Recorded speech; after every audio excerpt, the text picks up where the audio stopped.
Welcome into NFL Draft by Chat Sports. I'm your host, Jack Sperry, and today we have another positional rankings video for the 2025 NFL Draft class. Today, edge rushers. I got my top 10 edge rushers in this year's NFL Draft class, plus some honorable mentions at the end of the show. So before we get into today's rankings, make sure you guys click that thumbs up icon if you want more positional ranking videos. And if you guys don't know, we already have our quarterback, running back, and wide receiver rankings on the channel already, so you guys can check out those other positional ranking videos after today's show. I'll put the link to those in the comments and description of today's program. So without further ado here, let's get into my top 10 list of edge rushers in the 2025 NFL Draft. And I'm going to start with the really, really large and powerful Landon Jackson out of Arkansas. Now, Jackson is somebody that still needs a little bit more development, in my opinion, in both in terms of his pass rushing sets and his run defending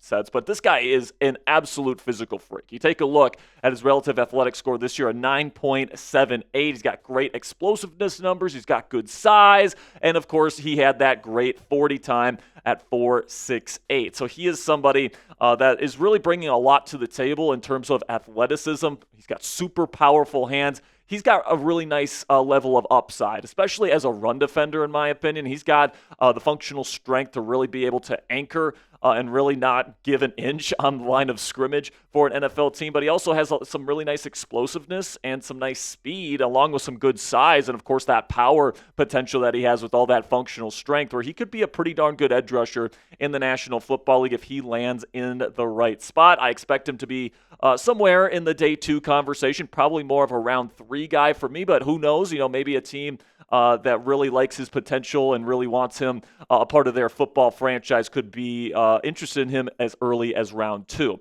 Then number 9, I'm going to take the edge rusher out of Ole Miss, Princely Umanmielen. I hope I got that right there. But, Princely is somebody, and he's kind of a weird profile because he's a speed rusher that's not fast. And if you're wondering how a speed rusher can survive without having a great long speed, first of all, he's really good off the ball, in my opinion. And then second, he's got really great bend around the edge, and he's got other ways that he can beat you as well. He can beat you both in the inside and outside shoulder with finesse moves. He's a good hand fighter, and then when he's got that nice little bend around the edge, he can beat you with speed as well. I think he does have a ways to go in terms of his ability as a run defender, and he does play. He's a taller guy, so he does have some issues with pad level. Can get kind of blown off the spot, especially against a good run blocking offensive lineman. But as a designated pass rusher on day 1 for an NFL franchise, I think he's more than capable, and I think that he's got some pretty nice potential that he's bringing to the table, not only day 1, but also moving forward. Number 8, I'm going to go Nic Scourton out of Texas A&M.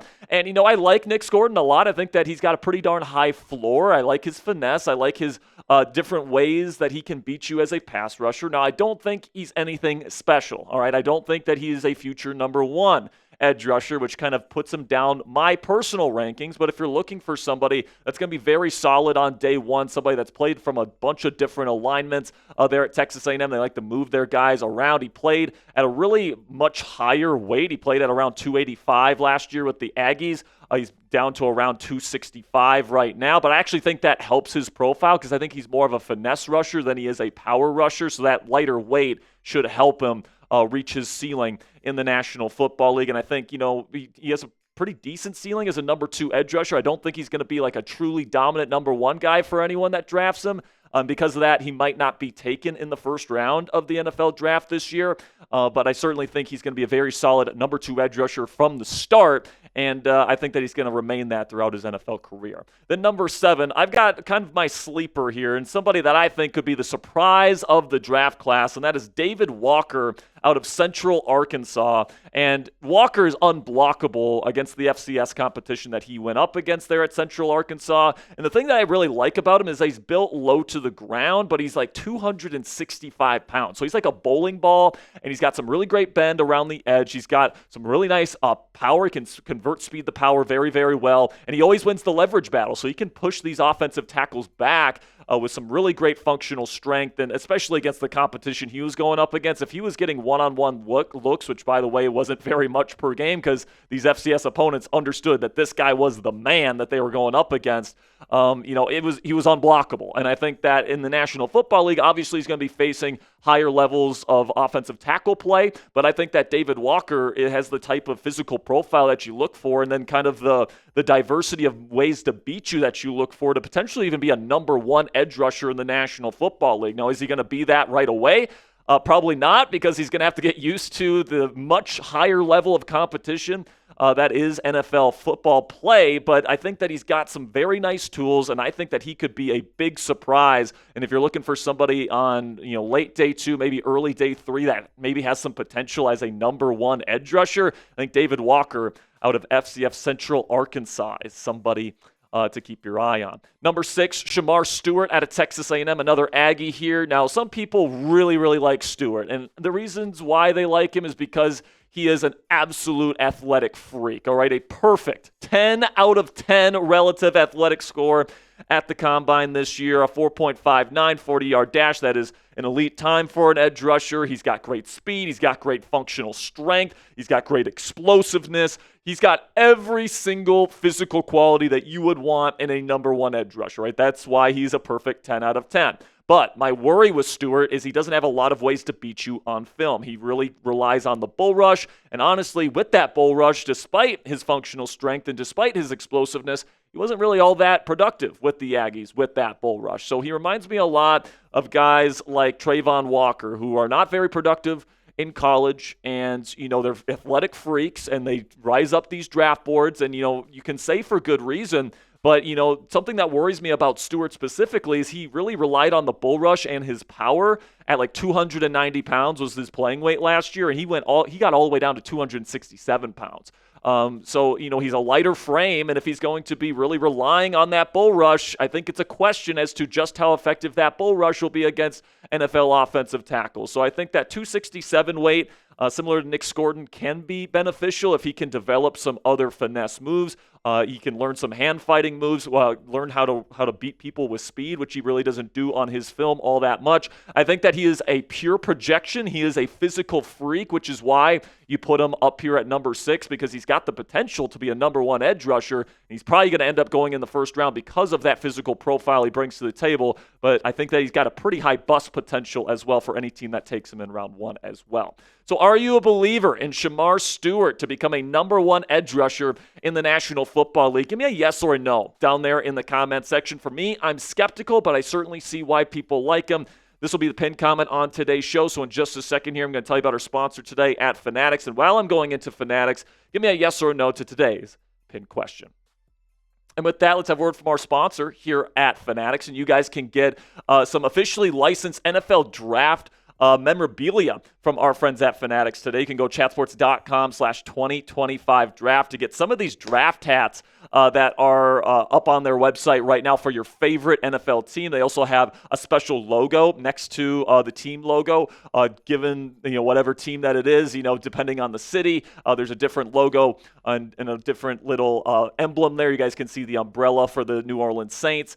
You've got a bunch of different ones for a bunch of different teams in this year's draft class. I really like the design of this year's draft hats as well, guys. You got that kind of leafing on the bill, and then you've got the classic logo with the name and then the city down below. I think it's a really clean look, and if you guys want to get your team's officially licensed NFL draft hat for the 2025 NFL Draft, go to chatsports.com/2025draft to get your draft hat today.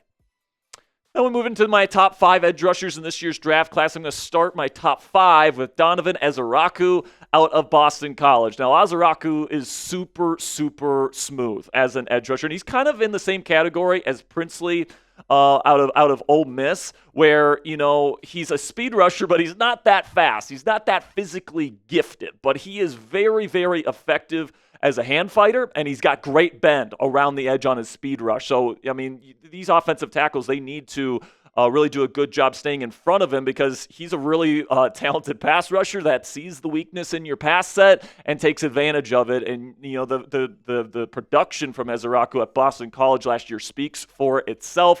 Right now, a lot of people are expecting him to go in the first round. I think that There's a chance he could go first round in the later portion of the first, but because he's not truly gifted as an athlete, in my opinion, I think that he's probably going to be more of a number 2 edge rusher, but a really, really talented one, a very, very productive one.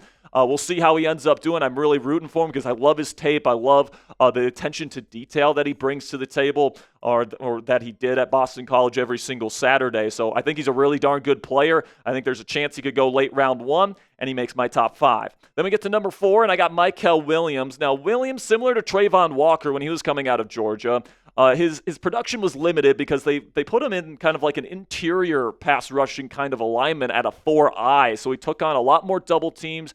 He wasn't really getting many true pass sets where it was him and an offensive tackle one-on-one. And then when he was doing that, he was actually doing a pretty darn good job. He's got very long arms, which, really give him an advantage against pretty much any offensive tackle he goes up against, unless they have truly special length like he does. He's got some really great physicality and functional strength to him. He's a phenomenal run defender. He might be the best run defending edge rusher in this entire class, and there's some pretty darn good run defenders in this year's class. But Mykel Williams really brings something nice to the table there. He's got some really nice upside that's a little bit unrealized because of the role that he played in the Georgia defense. But and he's also dealt with some injury issues. So I think that he's number 4 because there's still a little bit of a projection with Mykel. But if somebody took him in the top 20, it wouldn't shock me whatsoever because of the upside he brings to the table. And then some of the potential character concerns of my number 3 and number 2 edge rushers here. We'll start with James Pearce Jr. out of Tennessee. There's a little bit of of speculation out there that he's not the best teammate, or that he gets into fights and all these different things. I don't like to speculate on that stuff, guys. It is something that these area scouts are probably reporting to their NFL teams. And, of course, they're interviewing these guys to get a feel for who they are as people. But just based on the film, James Pearce Jr. is awesome, right? He should be a top 20 pick. He's a potential number 1 edge rusher in this class and in the NFL for the team that drafts him. He's got incredible burst and get off the snap. He can beat you with speed. He can beat you with finesse and a little bit of power as well. At 245 pounds, this guy packs a punch. All right, so James Pearce Jr., really, really good football player and a good run defender as well. He's got the potential to be a number 1 edge rusher in this league, in my opinion, which is why he's in my top 3. Then number 2, Mike Green. He's got a little bit of a sexual assault history going back to his earlier years. He got kicked out of Virginia because of an allegation. Ended up going to Marshall, and he's kept his nose clean since then. And he's acknowledged that this has been a part of his past. And he's willing to talk about it with teams and all these different things. And, once again, it really does come down to the area scouts and the reports that they get from the team. And then also it comes down to the interviews that they have with him. But on film, man, this guy reminds me so much of Khalil Mack. I mean, he's a similar build. He's got incredible bend around the edge, and then he pairs that with really special finesse moves. Like his spin move, one of the best I've seen in many, many years. It is a really, really nice profile, and he's also got a little bit of power to him. I mean, the viral moment of the Senior Bowl of this year was when he ran over Josh Connerly Jr., a potential first-round pick at offensive tackle, just bulldozed him. So I love Mike Green. I think he's going to be a superstar in this league if he can stay on the straight and narrow. And there's actually a chance that he could potentially be the best edge rusher from this entire class. I do have Abdul Carter as my number 1 edge rusher. Now, I think that Abdul is not a perfect prospect. I think that he's got generational explosiveness and bend, all right? And that gives him incredible upside, like Hall of Fame level, like maybe best edge rusher in football type of upside.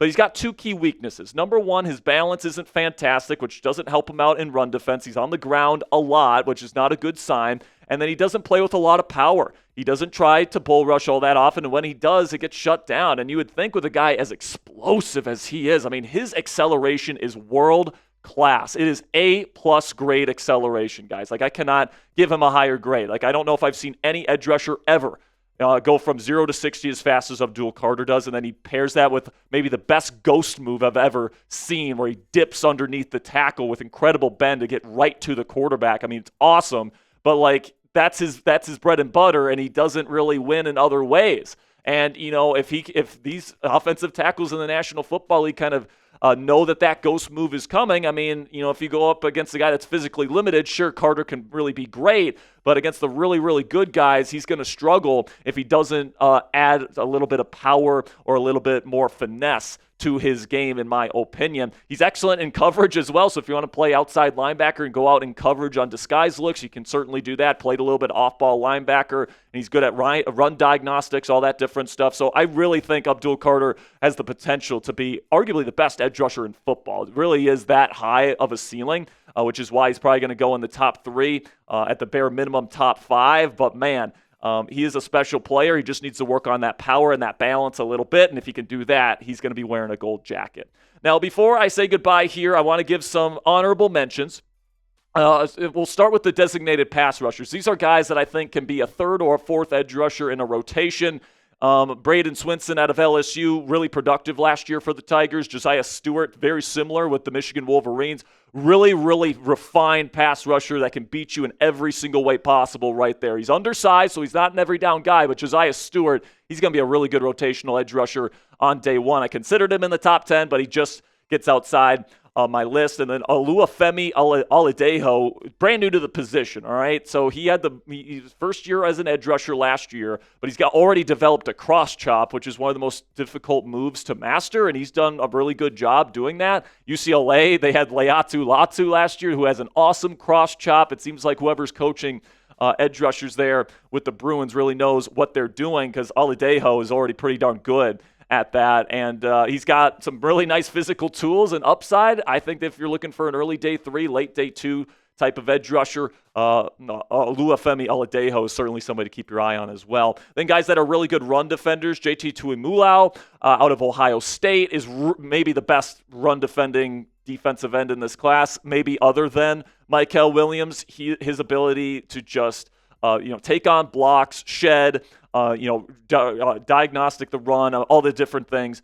He does such a good job of that stuff. Jack Sawyer as well. Ohio State was so good at defending the run for a reason last year, is because these two guys were really anchoring on the edges. And then Jared Ivey out of Ole Miss is very powerful. He's slow as hell. All right, let's put it that way. He's slow, but he's a very powerful guy. He doesn't move. All right, so that makes him a very effective run defender. So he makes our honorable mentions list today. So make sure you guys let me know down there in the comments section to finish up today's show. Who's the best player in the NFL draft class this year? Is it Abdul Carter? Is it Travis Hunter? Type AC for Carter, TH for Travis Hunter. Or if you think it's somebody else, let me know down there in the comments section. Personally, I think Travis Hunter it just barely beats out Abdul Carter, because I think Hunter not only plays multiple positions, but I think that Carter, because of his lack of power present in his game, I think that just, if you're splitting hairs here, I think Travis Hunter is just the more complete prospect than Carter is at this point in time. But let me know what you guys think down there in the comment section. AC for Abdul Carter, TH